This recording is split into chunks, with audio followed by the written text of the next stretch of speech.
नमस्कार, मनालीज food for सोलमध्ये आपल्या सगळ्यांचं अगदी मनापासून स्वागत। पालक, मेथी या रोजच्या पालेभाज्या आपण खातोच, पण आज आपण अशा एका भाजीचं पालेभाजीचं गरगट करणार आहोत, ती म्हणजे चाकवताची भाजी। ही चाकवताची भाजी आहे आणि बाजारात गेलात मंडईमध्ये जर तुम्ही विचारलं चाकवताची भाजी तर ही तुम्हाला आवर्जून मिळेल। आता ह्या भाजीचं वैशिष्ट्य म्हणजे अतिशय पौष्टिक vitamin A, B, C, amino acids, लोह, पोटॅशियम, फॉस्फरस, कॅल्शियम अशा सगळ्या गुणतत्वांनी युक्त अशी ही भाजी आहे आणि ही अतिशय पौष्टिक भाजी आहे। अगदी आपल्या केसांपासून पोटापर्यंत सगळ्या अवयवांना प्रचंड फायदा देणारी अशी ही पालेभाजी आहे। आज आपण त्याचं गरगट करणार आहोत। उन्हाळ्यात या पालेभाजीचे फायदे आणि त्याच्याचबरोबर ही ताकातलं गरगट असल्यामुळं या भाजीचे या चाकवताच्या गरगटाचे दुहेरी असे फायदे आहेत।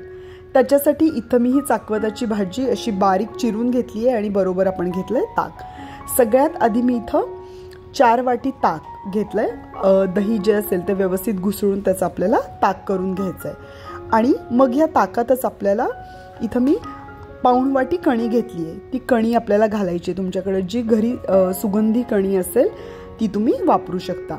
ही आता कणी ह्याच ताकात घालून याच्याच मध्ये ही जी मी चाकवताची पेंडी होती त्याची पानं व्यवस्थित निवडून ती बारीक चिरून मग आपल्याला ह्याच्यामध्ये घालून घ्यायचं आहे आणि हे सगळं आपल्याला ह्याला व्यवस्थित उकळी फुटेपर्यंत व्यवस्थित हलवायचं आहे। कढीसारखंच आपल्याला हे व्यवस्थित हलवत राहायचंय, नाहीतर आपलं ताक फुटू शकतं।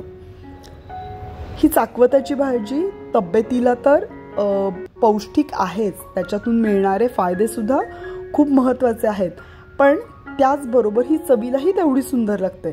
म्हणजे हेल्थ बी आणि टेस्ट बी एवढी सुंदर अशी ही भाजी आहे।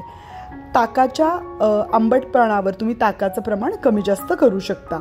तुम्हाला वरून ताकाचं प्रमाण कमी वाटत असेल तर नंतर आपण ह्याच्यात थोडं दही सुद्धा यामध्ये घालू शकतो। तेव्हा असंही आपलं ताक, चाकवताची भाजी आणि आपण घातलेली त्याच्यामध्ये कणी हे आपल्याला व्यवस्थित सतत ढवळत उकळी फुटूस तोपर्यंत हे हलवत घ्यायचं। ह्याच्यामध्ये मी आता चवीप्रमाणे मीठ घालून घेतलंय।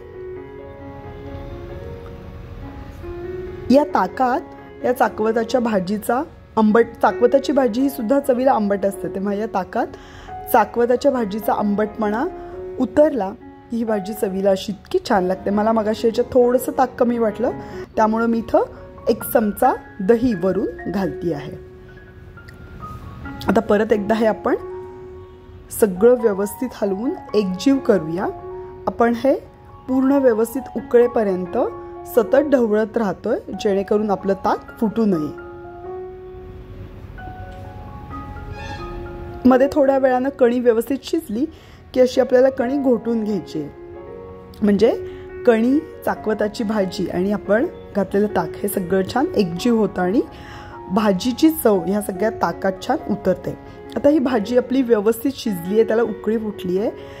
आता आपण त्याला करणार आहोत फोडणी। चाकवताच्या गरगटाची सगळ्यात महत्त्वाची आहे फोडणी। त्याच्यासाठी मी इथं 5 टीस्पून तेलात 1 टीस्पून मोहरी घातली आहे। मोहरी छान तडतडली की मग आपण याच्यामध्ये घालूयात 1 टीस्पून जिरे। मोहरी आणि जिरे चांगले तडतडले की मग आपण याच्यामध्ये अर्धा टीस्पून हिंग घालून घ्यायचं आहे आणि याच्यामध्ये मी इथं 2 हिरव्या मिरच्या घालतीये। तुम्हाला तिखट जास्त आवडत असेल तर तुम्ही हिरवी मिरची बारीक क्रश करून मगही घालू शकता। इथं फोडणीतच आपण थोडीशी कोथिंबीर आणि कढीपत्त्याची पानं घातली आहे आणि इथं मी 1 टीस्पून हळद घालतीये। हळदीनं आपल्या ह्या भाजीला खूप छान कलर येईल आणि तेवढाच छान सुगंध येईल।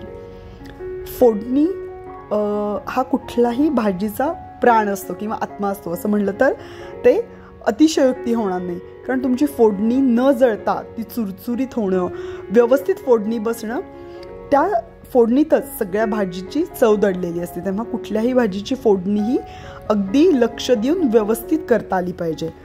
तुमचे त्यातले जिरे न जळता पण मोहरीचे दाणे व्यवस्थित तडतडतील अशी छान फोडणी खमंग बसायला पाहिजे। असं हे चाकवताचं गरगट्ट अवश्य करून बघा आणि मला कमेंट्समध्ये कळवा। हे चाकवताचं गरगट्ट नुसतं खायलाही तेवढंच छान लागतं बरं का।